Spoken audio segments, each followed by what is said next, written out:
fourth grade. This is our final week utilizing our cursive handwriting notebook. So we will have 5 final lessons this week. Then the last week of May, getting into the first week of June, you will not be responsible for any handwriting videos. However, you will be able to complete your notebook on your own. You will have about 15 pages left, 10 to 15 pages left, and certainly it will be great experience to practice your fluency in ending up your notebook. And then, of course, practice this summer, because in 5th grade, I want you to show your 5th grade teachers what you've learned in cursive handwriting with Mrs. Rooney in remote learning. Okay, so today we're going to be working on writing a paragraph. Paragraphs. We're going to read and copy the first paragraph that's given to us in the notebook, and then you're going to write the second paragraph on your own.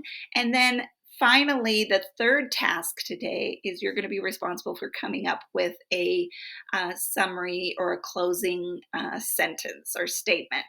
Okay. One thing you're going to need this week is Mrs. Rooney needs you to find 5 sheets of lined paper, whether it's in your reading notebook, a journal, a writing journal. You can pause this video. I'm thinking you're going to need 5 sheets. I just want to make sure you have some extra space for your sentences and paragraph writing for the rest of the week. So go ahead and pause, and I'll see you in a moment. All right, today's paragraphs, we have this great illustration text feature that show you what you're going to be learning about. Certainly you need to know what you're going to be reading and then writing about. And in this text feature, they give you a lineup of a marching band. And so we're going to just real quickly go over these characters. The drum major is the leader in the band, and he directs not only the drums, but also directs all of the band members as they're marching in a performance. And the drum major carries this signal baton, it's called, or some people call it a mace. But when he moves this in certain directions, the band members know each move, and they know then what to do next in playing their instrument, or what way to move as they're marching. And sometimes, it doesn't show here, but sometimes the drum major will also have a whistle. And depending on whether it's a short blow or a long blow of a whistle, those also will indicate certain steps or next steps for the band members. So the drum major comes first, then following is the color guard, and he or she hold flags, and they also will twirl and move the flag in the tempo or the flow of the music.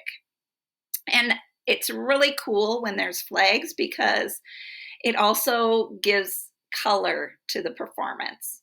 And then next are the instruments that follow behind, and they start off in light sound. The instruments with the lightest sound come first, and then the end of the band are the loudest instruments. So here we are with the flute and the clarinet, and they're considered the woodwind.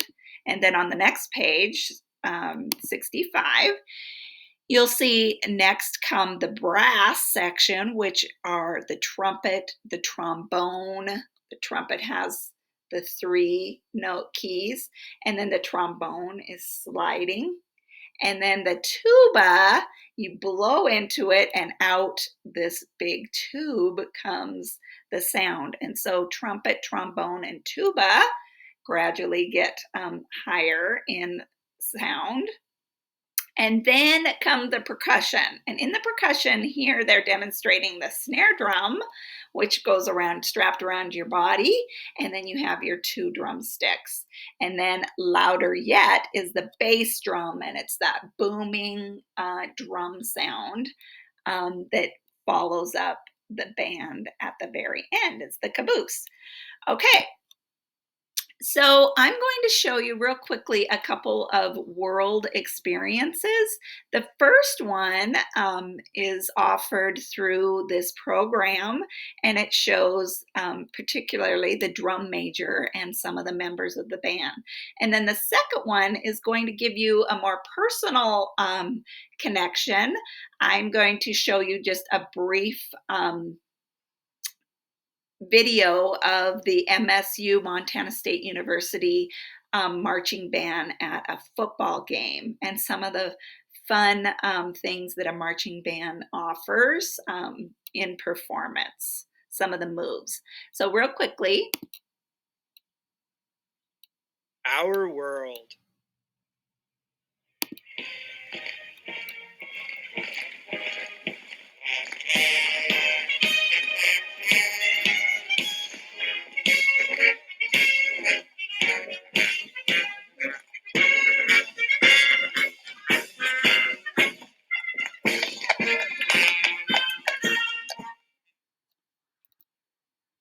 Okay, so there you got to see him move the signal baton in a really cool way, which is so fun to see him twirl it, and the band members know exactly what to do.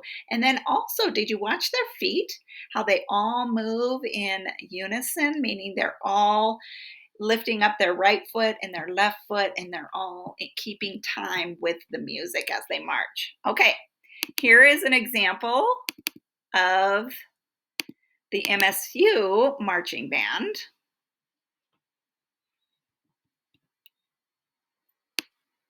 This unforgettable vacation memory, it didn't actually begin here. This memory began when Mom booked her family's... All right, here we go. I'm just going to speed it forward a little bit.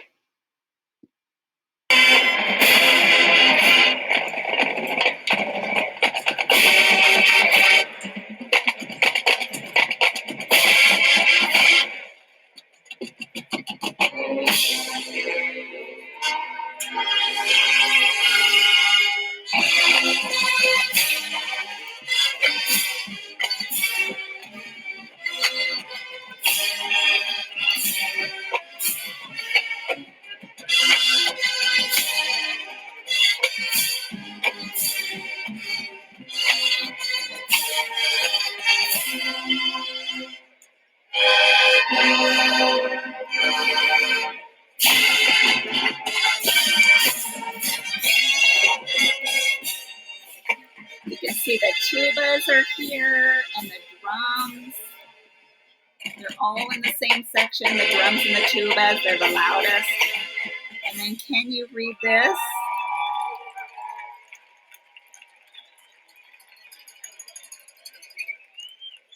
So marching bands can also entertain the audience by forming letters and words as they're playing and marching. Fans, it's time to rise up out of your seats. There's a bobcat on the prowl. Trailing by the MSU Spirit Squad, your legendary Montana State University mascot, Jeff!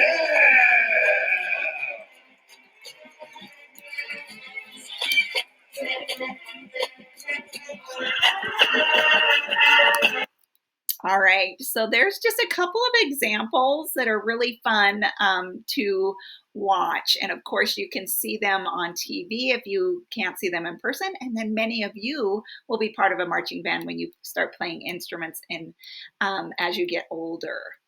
Okay, so paragraph 1, we're going to be reading that together, and then we're going to copy the sentences in the first paragraph, okay? So here comes the band. Sections march in order to give the best sound. High, small instruments are in front of lower and louder ones. Flutes are in front of the clarinets. Trumpets are ahead of the trombones and tubas. And the drums in the back and the major in front set the rhythm. So the drum is also helping out the drum major in the front by setting the rhythm, right? The beat, because it's the loudest. All right. So we're going to copy this first paragraph, and then the second paragraph, you're going to write about what makes the marching band fun to watch. And so it could be the flag, the uniforms, the marching steps, and you can also on your own investigate a marching band, much like Mrs. Rooney showed you an example today, and then it might give you something more to write about. And you have room for about 3 or 4 sentences, or you can use your loose leaf paper that you tucked in your notebook or have in a journal. And then lastly, you're going to write a concluding sentence that's going to sum up what makes the marching band fun to watch. Okay? All right. All paragraphs, all writing begins with a sentence that captivates the audience, that draws the reader's attention. So here is the topic's captivating sentence. Here comes the band. So you want something, as always, when you're writing, that's going to attract the audience, okay? So I'm going to copy this first sentence with you, or I'm going to copy it down below here, and then you're going to complete the rest of the paragraph on your own. Remember, you're going to indent when you start your paragraph, right? Okay, ready? Here we go. Let's do this together. Here comes the band.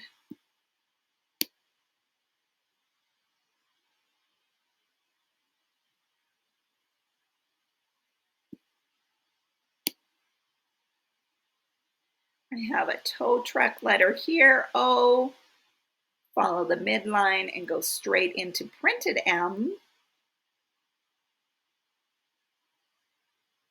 Straight jet takeoff into your S and end. Here comes, and then the, don't forget to come straight down and zip your tent.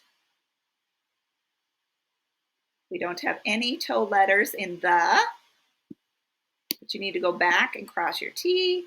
And then here is the band, and B is a tow truck letter, so you need to end with a toe, go straight into magic C of the A. And then you're going to write the cursive N, so you should have 2 humps, and end with the D. And then after a sentence comes your punctuation. Okay. Here are a couple of tricky tow truck connections that I want you to be mindful for. Remember, some tow connections end in a smile, and some you have to crank up to attach to the tow truck letter. So OR of order, O ends in a toe, you're going to smile into a small smile and then a big smile of the R and then end. Okay, look at this O. It does not connect to another letter, but it ends with a toe, right? So it's good practice to always end with a toe to give yourself space for the next letter. All right, sound, your O-U, you're going into a magic C of O, you're ending with a toe, and then go into your U, okay? And then your U ends down below, so you need to write a cursive N. There you go, not a printed N. S and M, S ends on the baseline, so you go into a cursive M. You're going to have lots of practice. Oh, lower is the final word I wanted to model for you. because O and W are both tow truck letters. So lower, you're going to begin with the L. You're going to go into magic C of the O and keep going. You're going to end with the toe, go straight down into W, down again and up. And then you're going to smile into an E and end with your big smile of an R.